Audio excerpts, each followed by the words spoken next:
about that? Well, we are actually live. Okay, good. Welcome to On.NET, a weekly chat with the .NET team and guests. And today our guest is Scott Hunter, who is our boss, actually. That's kind of new, actually. Yeah, it's very new, very, very new. So for people that don't know, Bertrand and I worked on the ASP.NET team, 2007 through... I started working with ASP.NET team in 2003, actually. Okay, I joined Bertrand in 2007, and then you left the ASP.NET team when? About 4 years ago, to go on a startup venture, and then I came back in June. And you had a startup as well. Yeah, to give people, a lot of folks might think that the ASP.NET team was always part of the .NET team, and that was true in the beginnings. But the way the history of the ASP.NET team was in about 2010, that was when Azure started becoming a big thing inside of Microsoft. And Scott Guthrie left the developer division to go work on Azure. And when he did, he took all of the webby bits of DevDiv with him. So that was when Azure started becoming a big thing inside of Microsoft. And Scott Guthrie, that was when some of the teams that left were the Visual Web Developer team. That's the team that builds the web experiences inside of Visual Studio, the HTML, CSS, JavaScript editors, the web project systems and stuff like that. Went to go with Scott. Scott took the ASP.NET work with him as well. And that was mainly focused because we wanted to make the Azure experience really, really good. And so we built a new team that focused on taking the best of the web we had and making it work in Azure. It was kind of a funny experience at the time. I remember sitting with my team and we're trying to go build an app in Azure, and it took an hour to build your first app in Azure. And so over the next year or two, we actually worked to speed that up. We got to the point where you could basically launch VS, file new, create a web app, get it in Azure, all within about 5 minutes, and even debug it and watch live streaming logs, a lot of stuff. And so deploy new versions as and well. deploy new versions. And so that's kind of the history of how the ASP.NET team kind of moved away from the .NET team a little bit. That said, even though we were away, we still worked very closely with developer division because that was our shipping vehicle. Any ASP.NET shipped as part of Visual Studio. And so even though we were in this Azure group, we still liaised quite a bit with the Visual Studio team. About 2 weeks ago, we finally put the band back together, and we moved the ASP.NET team back into developer division with .NET.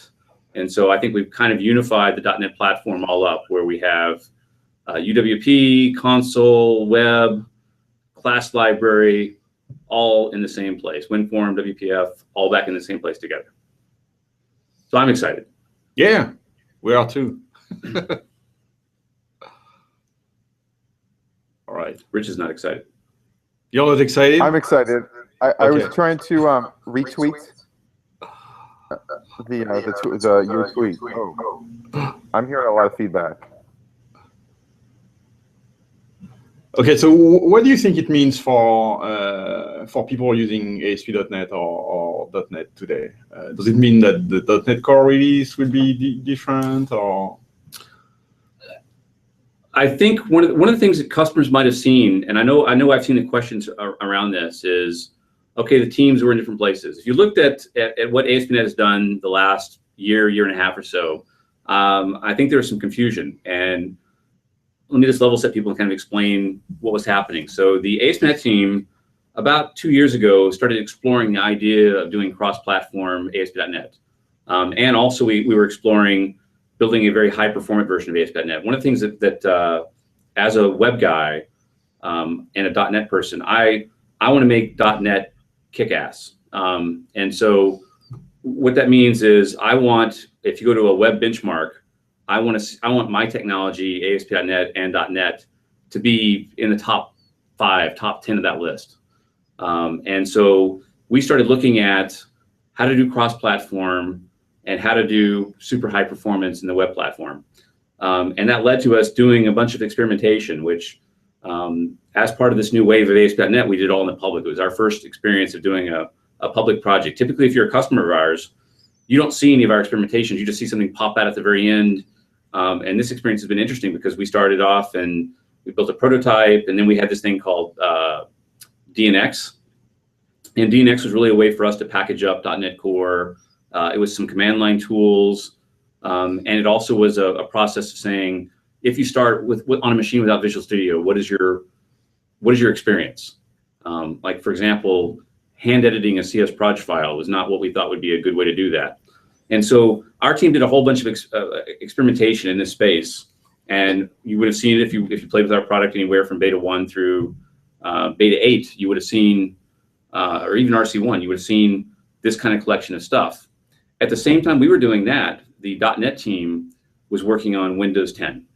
So we wanted to have this new way of building Windows 10 applications. That is, you write the application once, and the application can run universal Windows application. It can run on a phone, it can run on a tablet, it can run on the desktop.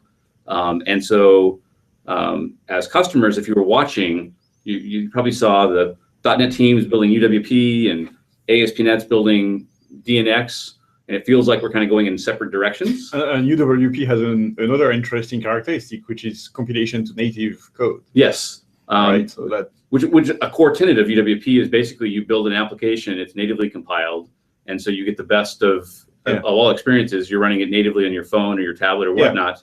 And from the outside, a natural reaction is to think, well, would that be useful in ASP.NET? So that's interesting. We've actually done enough prototyping to actually know if that is interesting for ASP.NET. So first off, native compilation, you go, wow, that sounds like it's going to be much faster.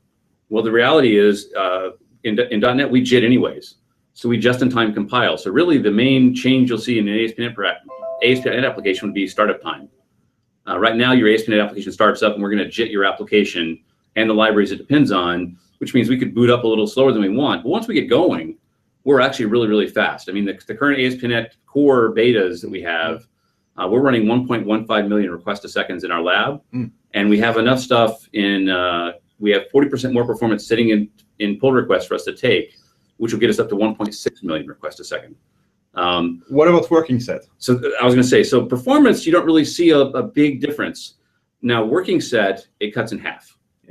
The working set will when we get to the point of having native compilation for ASP.NET, we'll cut the working set in half. And so at some point when we reconcile all these worlds together, the long-term goal is to get ASP.NET where it is running on native compilation as well as an option. You can actually either just publish it and have us JIT it, or you could actually pre-compile the entire thing natively and run that. And the big benefit you'll get is if you're doing density work where you want to run lots of apps on a server, you're going to get basically half the working set, and you could run a lot more apps on a server.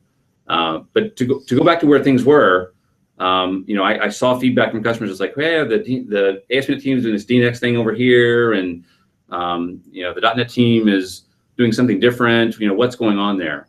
And the reality was we didn't get a chance as teams to even think about reconciling these worlds back together into a cohesive story until after we shipped Windows 10. And so once we shipped Windows 10 last summer, that's when the two teams got back together and started saying, what if we take the best of the DNX world and some of the ideas that the .NET team had around building console applications, both native, once again, they were trying to build native console applications, and merge those things back together. And that's what you see today. If you look at the ASP.NET RC1, that was the last build that we dropped out on the DNX path. And we actually just delayed a week or so ago, RC2, as we try to reconcile these two worlds together, where we have one cohesive story, no matter if you're building a class library or a console application or a web application, that should all be the exact same tool chain all the time. And that's what we're calling, internally, we call that the .NET CLI.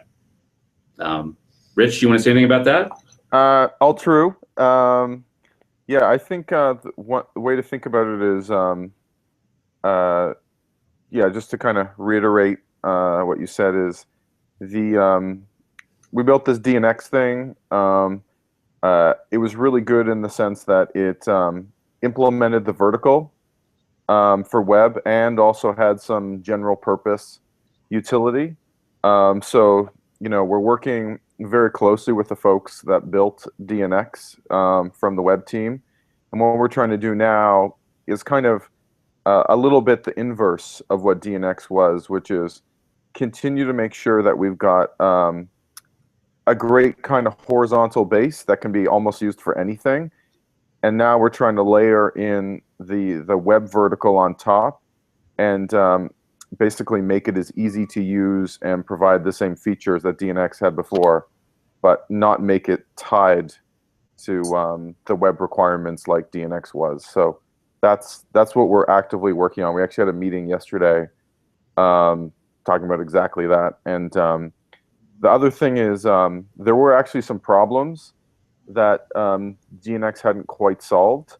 And so we're actively trying to solve some additional problems as well. So I'm actually fairly hopeful. It's going to be pretty good. Yeah, there's some obviously some of those challenges that Rich is talking about now is as we move to this .NET CLI world, we still have some interesting vertical problems as well, which is if you're in that web space, the Azure space, how do I publish an application without having to publish the framework every time I publish the application? There's a, what we want to do is be able to put, various versions of the .NET CLI up onto a Azure box. So as a customer, all you've got to do is upload the minimalistic part of your web app to get that thing going. And so that's some of the stuff we're trying to reconcile now, as Rich was saying in some meetings yesterday. Like another part of it is today, if you use Azure with, say, websites, you get to specify, say, which .NET Framework version you want, 4.x or 3.5. Or if you're on the PHP side, there's a couple of PHP versions that you get to select. So as we go to ASP.NET Core, what do those selections look like in the Azure dialog? So we're definitely looking at that end of the user experience, in addition to kind of just the more mechanical deployment system. So I believe that's coming together, and we'll have some information to post on that relatively soon to get some feedback. Yeah, and we still want to offer crazy features as well. Like if you want to replace some component of .NET as part of your upload, you would still be able to do that as well. So I can depend on something there and maybe replace something as well. So we want to serve all those different weird angles and capabilities. Yeah, I mean the a la carte option is super important. I mean we do expect that since there's a V1 product that we're going to have to give people a bunch of fixes for perf or reliability or just some small feature that they needed for their scenario. And we want to have the flexibility to say, like, Joe or Jane customer, go take this one assembly and go use it today and not have to wait for like some super official release to come out. Yep. So I think the teams being, this change we just made where you actually put the ASP.NET team and the .NET team closer together, I think will just make these interactions even better. Most people don't realize this, but we're actually in building, the ASP.NET team's in building 44, the .NET team is in building 25 and 18. So we're not even in the same buildings today, and hopefully we're going to get that resolved as well. I would love to actually have both teams sitting side by side all the time and working closer together. We do the best we can today, but I think it'll get better. Yeah, there's actually a busy street in between us with a very slow light that takes a long time to change. Yeah, and it's raining all the time. Yeah, this time of year is not a good time to do all the walk back and forth. So I've never had an umbrella in my entire Microsoft career, but I actually bought one this last year. So because I spend so much time walking back and forth between the buildings. Yeah, it's probably the worst actually for you. Yeah, probably. You were talking about performance earlier and the benchmarks. How important is it to get the benchmarks right? Is it a matter of looking good, or what would you say the balance is between looking good in the benchmarks and doing performance work that is actually going to be useful to our customers and users? Yeah, so let's talk about that. That's performance is always a weird thing. So I know ASP.NET historically, we never really have worked on performance to a massive scale. I mean, this is probably the first time since I've been at Microsoft that we really sat down and really looked at performance. And the reason we haven't before is mainly because most of the time it's a customer's code that's going to control the speed of their application. So typically in a web application, it's not ASP.NET or PHP or Node that's actually your performance bottleneck. It's going to be the database that you're talking to, the NoSQL that you're talking to, the APIs that you're calling. Those things are going to be the things that actually, determine the performance of your application. So most of the time in ASP.NET, we never took a huge deep dive at this because we always thought it was going to be more of a customer problem. And that's why there's features in all these web stacks to do things like caching and stuff like that to solve this. Before I joined Microsoft, I worked on and built some social networking sites. And we used to have rules on how many calls you could make per page. And even then we would say, you have to cache these calls and keep the data for a period of time. And those are the things that you actually have to do to make your web application really go fast.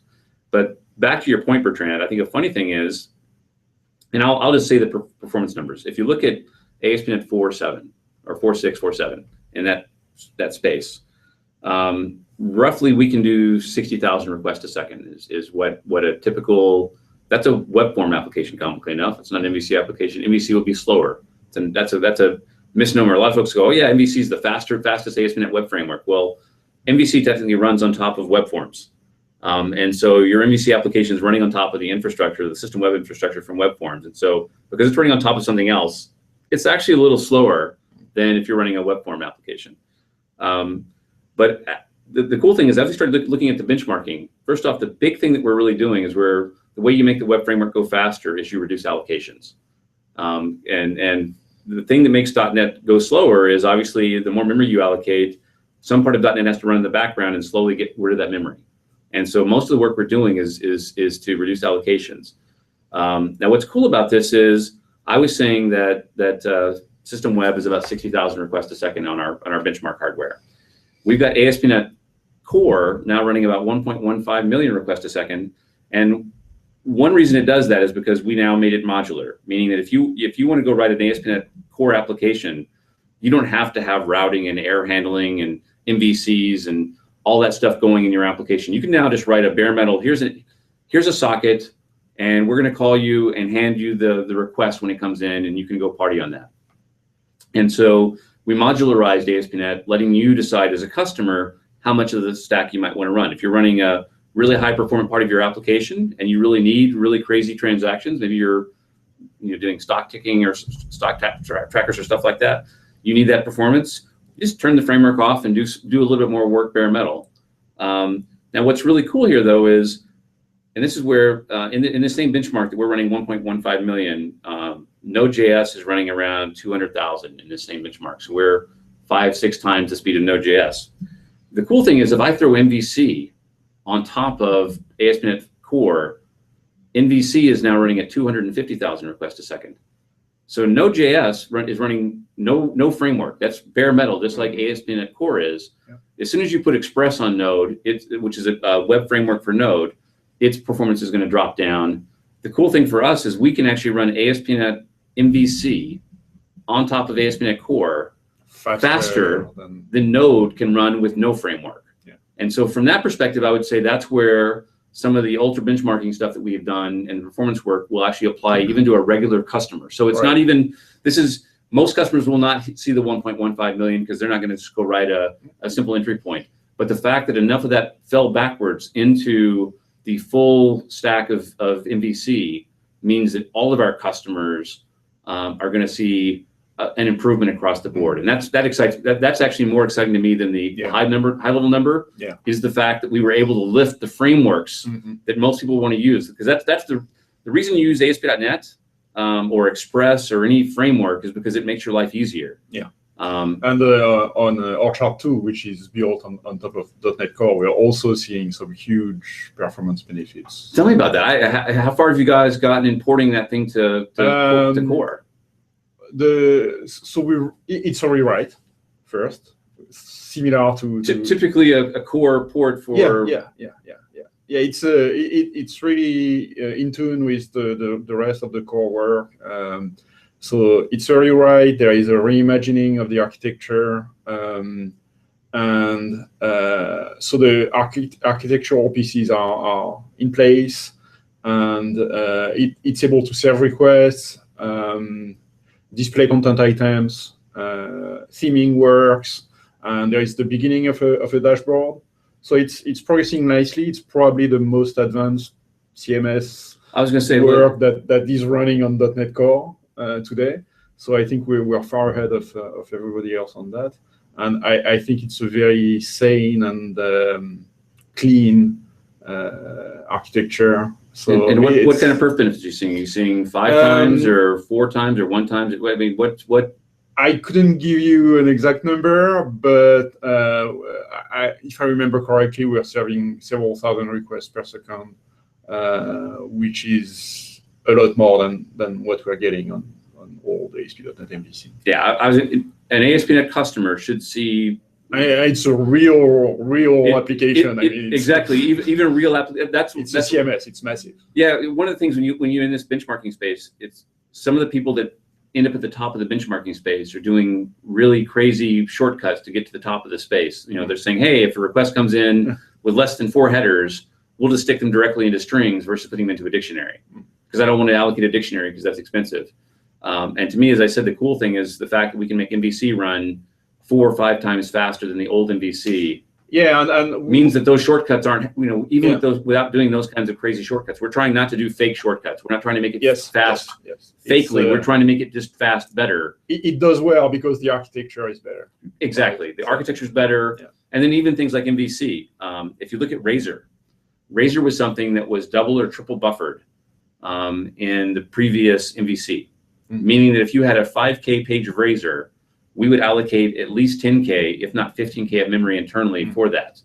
All that double and triple buffering is removed in ASP.NET Core. Yeah, and the work to reduce allocations and being able to reuse buffers and all that stuff is actually usable by applications. Everybody's going to get that. So everybody benefits from that. So I think everybody's going to see their perf go up. And then one more thing on the perf thing that I think is important. We've been talking cross-platform since we started this ASP.NET Core thing. It was ASP.NET 5 at the time. And I always wonder when I go and talk to customers, are they going to say that, oh, you're just saying you're cross-platform because you want to be cool, but you don't really care about it. And the perf numbers that we're talking about are applicable to the Linux world as well. So we're not going to make ASP.NET Core be really fast on Windows and not as fast on Linux. In our benchmarks internally right now, the way it actually works, and we don't know why some of this, by the way, this is just early data. On an 8-core machine, ASP.NET is faster on Windows than it is on Linux. On a 16-core machine, it's about the same between both of them. And then on a 32-core machine, Linux is faster than Windows. We think that's a bug somewhere in our Windows implementation. We don't think it's an operating system issue, but that is a core tenet as well. So when we talk about 1.15 million and 250,000 requests a second for MVC, that is on all the platforms, not on one platform. So that's our commitment to cross-platform is real and full. Now, Sebastian is saying that our chart 2 is 10 times faster than our chart 1. Oh, that's a good number. That's an awesome number. So Sebastian, who is one of the lead developers on Orchard, who also works at Microsoft, he just chimed in on chat and told us that 10 times faster. So Orchard running on ASP.NET Core is 10 times faster than it was on ASP.NET 4.x. So I think that makes the perf stuff not just a benchmarky thing. That said, there's still a lot of work for us to be done. So the benchmark that we do 1.15 million on is the plain text benchmark on Tech Empower. They have another benchmark called Fortunes. And so the Fortune benchmark is a real, so I would call the plain text one a fake benchmark.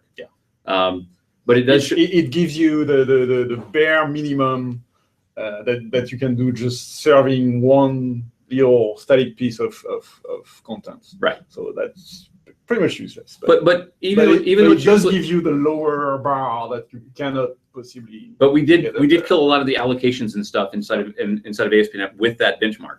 But the next one, which is the one that's more of a real workload, is called Fortunes. And in the Fortunes benchmark, where actually your web application is actually making calls to databases and other stuff while it's running. And that's important as well, because the plain text benchmark, we're not even touching networking for the most part, because basically ASP.NET is sitting on top of libuv, which is sitting on top of the core OS, and all networking is going through that stack. When you get to something like Fortunes, then you're testing another part of your implementation, which is I'm going to make a call to a SQL database or a Postgres database or a MySQL database. well, then you're going to invoke a networking stack. And that's an area where we still have work to be done. So we're not going to just stop and just say we're just going to do the plain text thing. We're going to go work on fortunes. We're going to go work on all of them with the goal of being. And is fortunes cached, or is there no cache for that? I don't think it's cached. No. But I do think it does warm up, though. You know, once again, most database servers, Right. once they warm up, will pretty much be cached at the database layer, but the networking calls are still happening. Right. And right now, our networking stack is not as good as we would like it to be. And so that's an area that we'll have to continue to push and work on as well. But the goal for the team is not to just do a plain text benchmark. We want to actually say that our real frameworks work faster, and we'll go look at the fortunes benchmarks and make sure that we're doing outbound networking is faster. You know, we care across the board, and part of the reason we care is, you know, Bertrand's worked on .NET a long time, so has Richard and myself. The reason we do the benchmarks is we think putting .NET, making .NET look fast in a benchmark. I hope that with the CLI work that we're doing with native for building console applications, I hope we do the same kind of thing. Let's go show what .NET console applications performance is compared to Go or compared to C++. Where do we land? And what I think all up, we want to make .NET be cool. And the way to make .NET be cool is to every place that you look at frameworks and stacks, make sure we're in the top 5, top 10. And so we can't be ignored because we are cross-platform, we are open source, and we're fast everywhere. And that's kind of that's kind of my mindset is, you know, make the kids that are all seeing the nodes and the goes and all those things have a chance to see that we're actually competitive everywhere. Yeah, and we need to tell people that yes, we're fast, because there are a few other competitive platforms that have that reputation of being very fast. And they don't even know that we are fast. Yeah, and we are actually faster in some cases. We are faster, and I think we're going to become faster in more and more cases. Yes. So in the case of web, Tech Empower is the website, and we actually will have it's open source, and so we're going to once we're RTM'd, we're going to push our bits up there as well, and you'll be able to see our bits live in that place. And that's interesting actually that they are open source, because when you compare to benchmarks that we had, you know, in the beginning of .NET, Spy portals, pet shop and test stuff, shops, those were really debatable. Well, especially since we were writing Java implementations as well, and we wrote our own Java version of the thing, and now those benchmarks are really community driven and they are more transparent. Anybody can actually run them and verify numbers. So I think it's a much saner. It feels saner to me too. I mean, it was fun for us not to have to go make fake benchmarks ourselves. We just went and grabbed the benchmarks live from the Tech Empower GitHub. Yeah, exactly. And we run them in a lab in our. We're not making that stuff up. We're not making it up. Yeah. We're not faking it. Maybe we don't know how to, you know, set up Linux perfectly. But once we start running our benchmarks in Tech Empower on their site, is where can we do this for console applications and stuff like this? Is there a place for us? Is there a benchmark place that we can go do that as well? Yeah, I have a presentation for you that I will send you after this meeting. Well, there's a lot of computation type benchmarks that we actually do use. And as we were bringing up Ryujit, for example, we did a bunch of those. So that would definitely be a place to start for something like native compilation. Yeah. But all up, I mean, we want to go find, just like we found Tech Empower for the web, we want to go find those same things for console and everywhere else. And so nobody can debate those things, and they can those benchmarks run them on Linux. They're not quite as popular, but there are some good ones. So. Yeah, I have another thought on what you were saying, Scott, which is that you know, you said that before, like with .NET Framework today, we have a certain performance level, and as we've been doing this project, we've been exceeding that. I think one of the things is that, you know, Windows was always our baseline. Like, there wasn't another thing that we were comparing with. And if you think back, like Node wasn't a Windows thing before.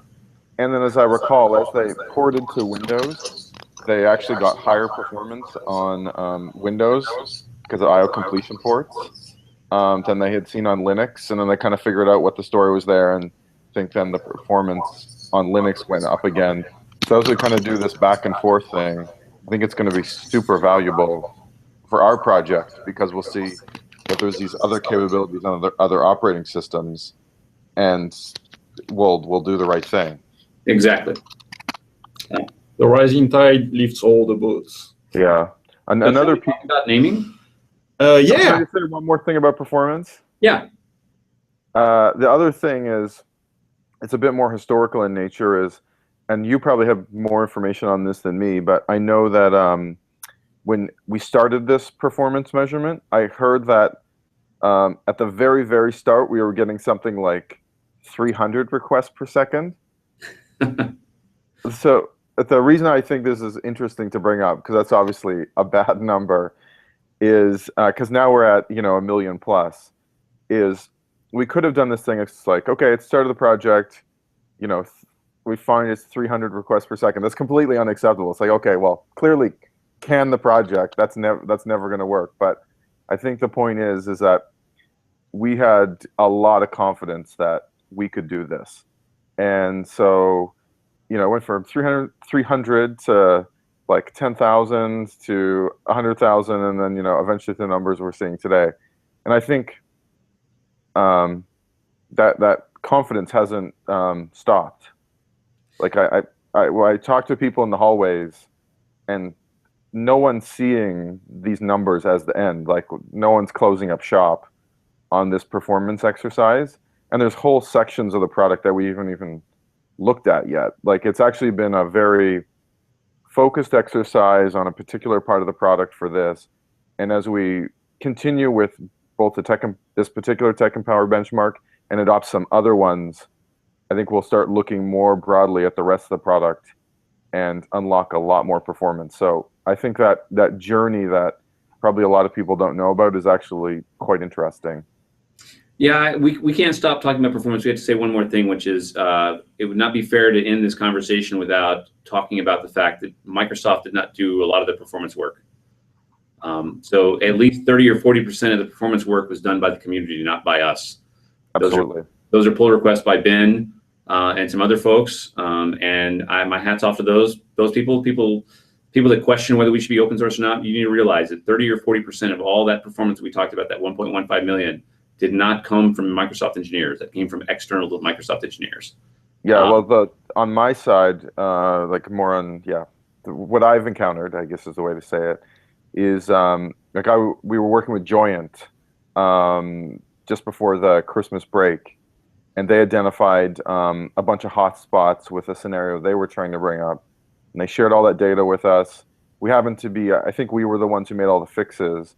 I think that's mostly irrelevant. I think it's mainly the point that they did the due diligence to try and bring up a scenario. It's actually on an OS that we didn't support exactly. And they gave us really deep, really like good traces, and we were able to work closely with them. So that's another kind of community contribution that is super important. You mean open source works? Yeah, it turns out, surprisingly, yeah. So the open source thing is really cool too. The fact that, you know, it's not just us; it's the community that's doing the work, and it makes seeing .NET actually take these kinds of contributions is something I never imagined in 2007 when we started this journey. Yeah, we wouldn't be here without it. We should talk about naming. Yes, naming. You want to ask some questions, or should I? Well, okay, so we renamed a product pretty late. Why didn't we do that before? That's a hard question. I don't know if I want to answer that question. Politics. There still are politics inside of Microsoft. The reality is we took a bunch of feedback, and just some customers were confused by the name thing. So for people that haven't heard, we renamed ASP.NET 5 to ASP.NET Core, and we put a version 1 on it. And I don't know if we ever had called .NET Core version 5, but I know internally I'd seen slides that maybe Jay and I'd presented where even .NET Core was called 5 at one point as well, and .NET Core is now a version 1 too. So they're both 1.0s. And that was a message that we wanted to send. We had confused people in the ASP.NET space especially. It's like, if you... So would you say that the 1.0 is more important than the core part? I think both are important, and I'll explain why they're both important. So there was some customer confusion around numbers especially. We had called this thing ASP.NET 5. Typically, when you call something ASP.NET 5, that implies that it is the successor of ASP.NET 4, and then after ASP.NET 5 ships, you should not use anything in ASP.NET 4 anymore. And I can take my code and make it run. And your code, you can just move your code. Your code just moves forward, and you're good to go. And which is not the case. Which is not necessarily the case. And so we wanted to solve the 4 to 5 problem. That was the biggest confusion, which is this product is actually a different product. Yes. And that's why we renamed it from ASP.NET to ASP.NET Core, and we renamed the version from 5 back to 1, which is, if you are an existing ASP.NET customer today and you're building web forms or MVC or web API or SignalR, that ASP.NET 4X stack is a perfectly valid stack, and people should continue to use that for a long time to move forward. You might ask yourself, when should you decide to do the core? When should you move to ASP.NET Core? You have to realize ASP.NET Core is also a 1.0 because it doesn't even have all the features of ASP.NET 4X. There is currently no SignalR. There is no web pages. The tooling is not at the same level of tooling as the ASP.NET 4X work, because we've been working on that work since 2002. That's a very long project. It's worked for a long time. And so this project has less features and less products inside of it at this time. And so that's part of the reason we did the version name. If you're a customer today, the main benefits that you should think about if you want to look at Core enables a couple of things. It enables you to do side-by-side. This is the biggest complaint that I used to hear about from my customers, which was, hey, Microsoft just shipped .NET 4.6, and I want to take advantage of a feature. Well, I go talk to my IT department, and they say, well, we'll put .NET 4.6 on machines in 2 years. And until then, you just have to live with whatever you have. Or I've had customers call me and say, hey, I've got this machine that's got 25 applications on it. We want to move it to 4.5. Can you guarantee us that these applications will all still continue to work correctly? And the answer is no, we could not. I mean, .NET 4X is an operating system component. When it's not, I upgraded my server and now my applications are broken. Yes, but it's .NET is a global operating system component. And so one of the benefits of Core is we let you actually ship the runtime as part of your application, which means you can take a machine that's got .NET 4X on it, 4.5 on it, and you're safe to go put an ASP.NET Core application on that machine, and you're guaranteed not to break any of the applications on the machine. It will not break anything. In fact, ASP.NET Core doesn't even touch System32. It doesn't touch the registry. It doesn't touch any of that stuff. Just don't know about it. It's just files on a disk. Yeah. So it has no impact on the machine. The same thing happens for a .NET CLI application as well. So if you want to go take advantage of the latest capabilities, the latest features of .NET Core with a CLI application, you're fine, because when you natively build that application, you've compiled all of its dependencies into it, and you end up with an executable that's good to go and will work everywhere. You can compile that executable to work on Windows, Mac, and Linux, and it's good to go. It doesn't require anything on the machine. Or you can run that as a folder full of DLLs if you want as well. So we're trying to give customers more choices and get away from the heavy-handedness of being an operating system component. So that's a reason to move to Core. Another reason to move to Core is the cross-platform stuff, obviously. And the reason we even did the cross-platform thing was, I think, a couple of reasons. One thing is I have customers that say, hey, so we're moving some of our server infrastructure to Linux, or we're going to move our stuff to Docker, and we'd love to be able to continue using .NET. And so this enables customers to be able to move to that if they need to in a seamless way. And so that's, I think, another benefit of Core. And I think another cool benefit of Core as well is it's really hard to build an ASP.NET application today with Notepad on a Mac. With Core, we enable you to build, Notepad on the Mac. Sorry. Sublime on a Mac. With Core, we enable you basically to be able to build .NET applications, whether they're console or web or whatnot, class libraries, on any machine. So if you have a developer who prefers to use a Mac and doesn't want to boot into Windows on his Mac, they can just use our tool chain natively on that. So suddenly you enable people in your organization to use, bring their own device to work and build .NET applications on whatever device they bring to work. And having all those benefits is only possible with a significant rewrite of the platform. Right. I mean, if you think of .NET in the past, its tool chain was mainly tied to Visual Studio. If you didn't have a Visual Studio, you couldn't do a lot of stuff. Maybe you could do stuff without Visual Studio, but you had to have Visual Studio at least start you and get you a project booted up, and then you could go edit the files manually with something else. But so one of the core tenets that we've done in this world is we've always said, by the way, we're not going to remove any of the visual from Visual Studio, but as we move to this new world, we said everything's command line first.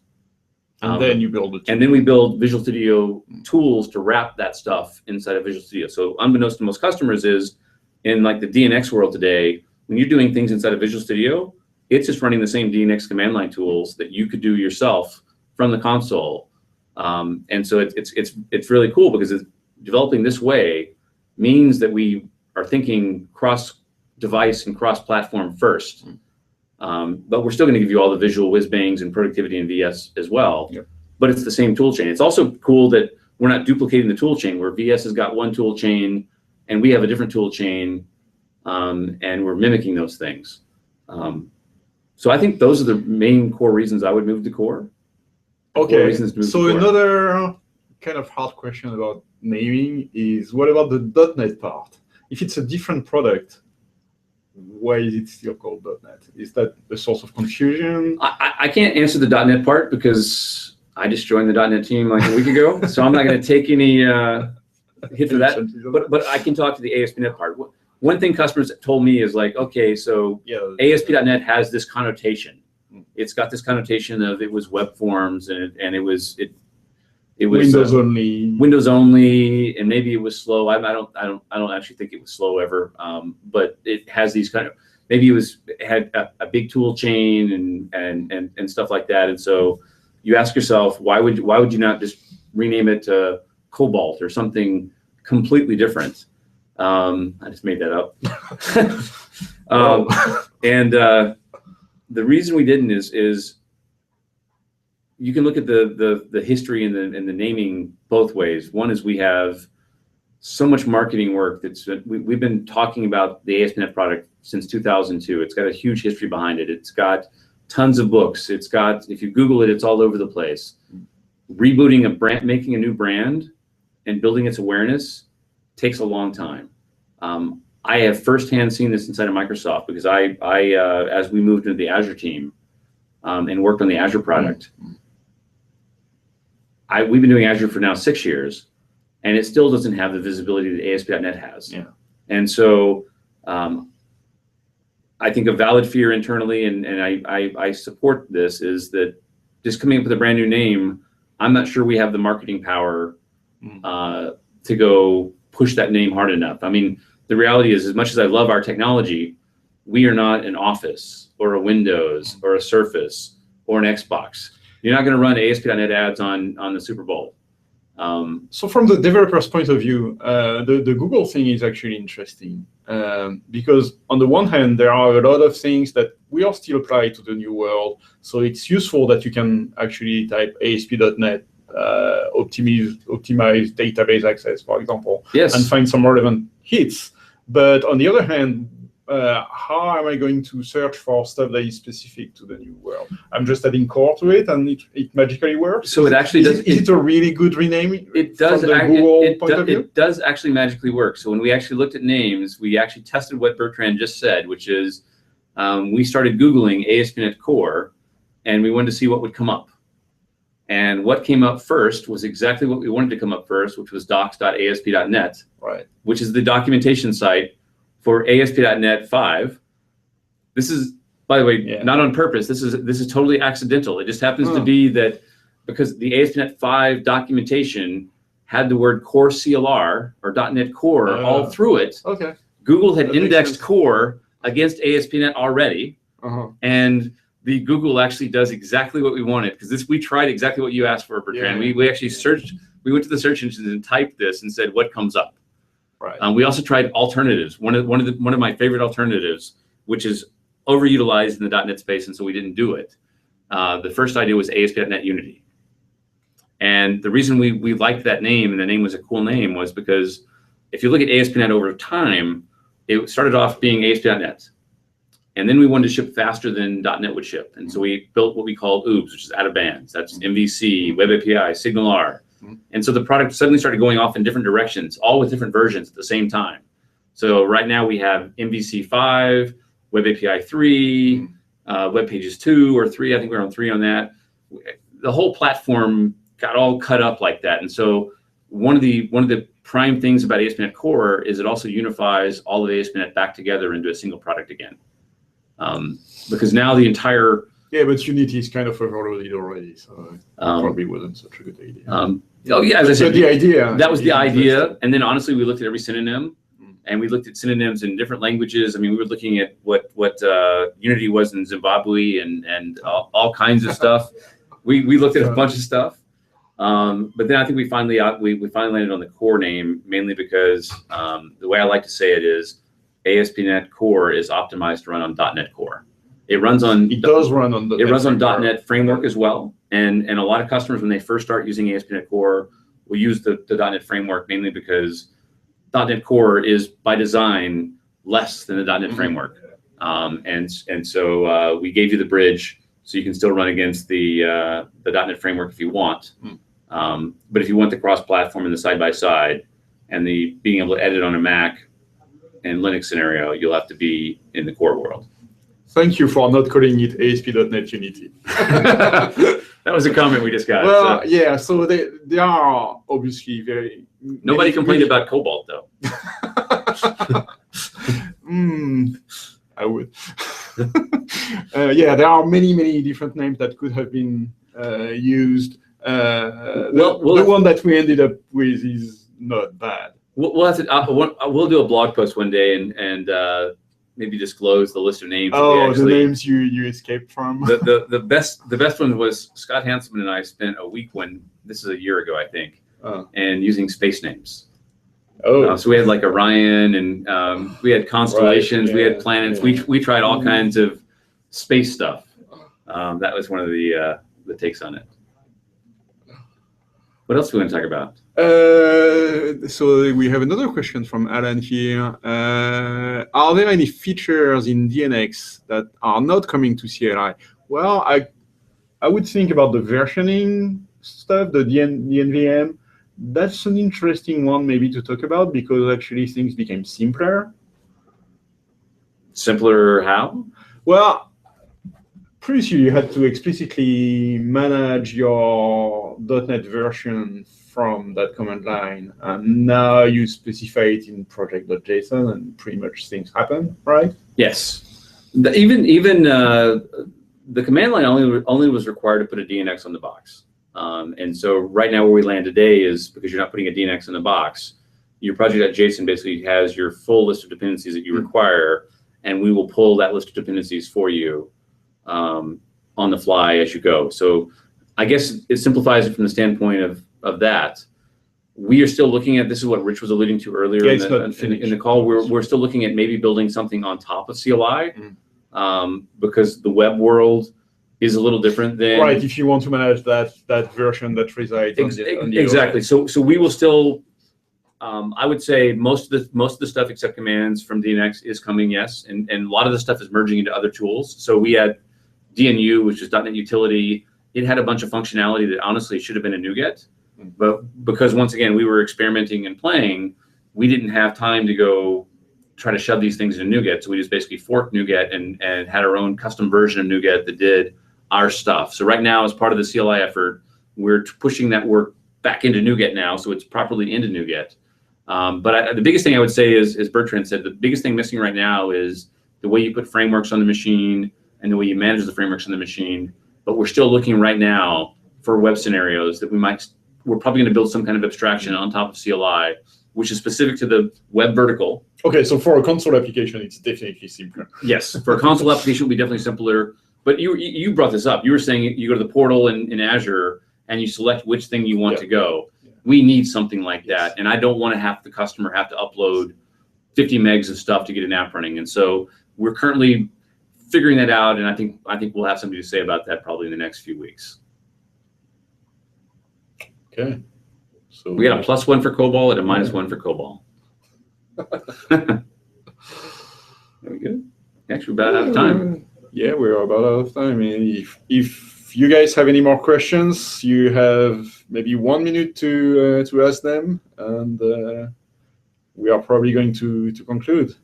There is a little delay in the feed, so we'll give them some time. Where did Richard go? He's on his way to work, I guess. Yeah, he just disappeared.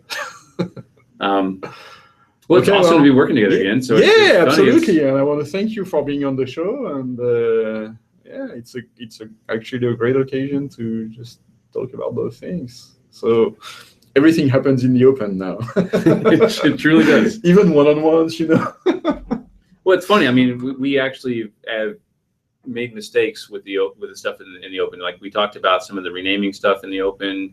We talked about some of the changing of the release dates in the open.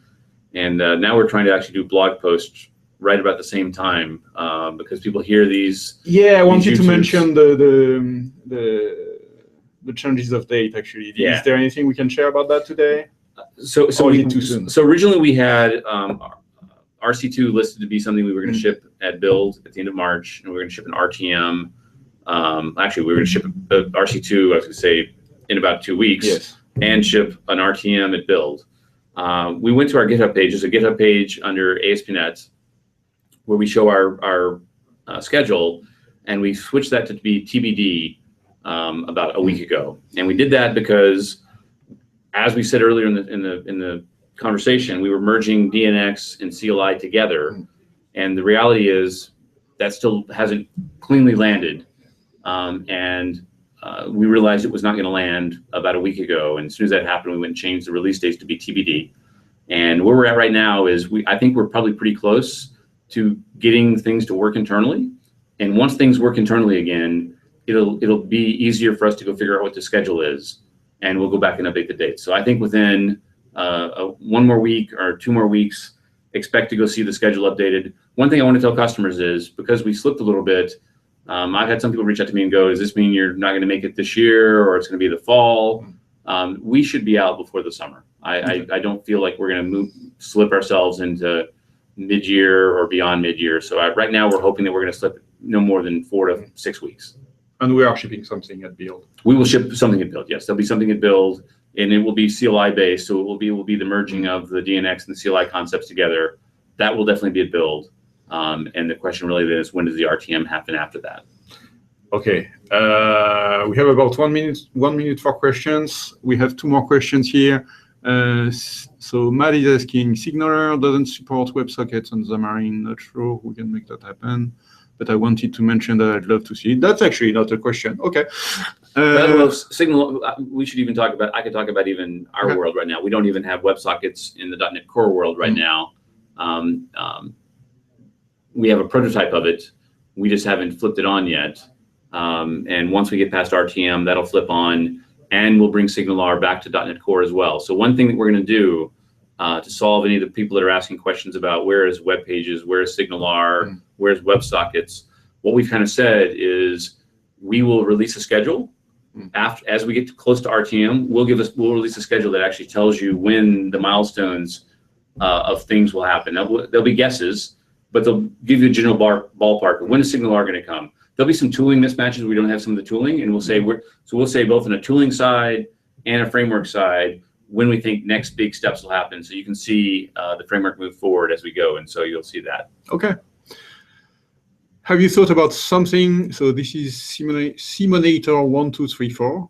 Have you thought about something like NPM for resolving dependencies frameworks? Well, we have something like NPM. Yeah, I was going to say we have NuGet, which is NuGet is the package manager for .NET. I don't think we'd use NPM to manage. Well, NPM is a little more than the package manager. It has a lot of stuff on the command line, and that would be more like the .NET CLI, or even the .NET. Even we had some of the .NET command stuff that we had done in some of the early DNX stuff. I was going to say DNX was actually pretty close to what NPM is doing by design. Whereas the .NET CLI would be closer to what the Go command line is doing.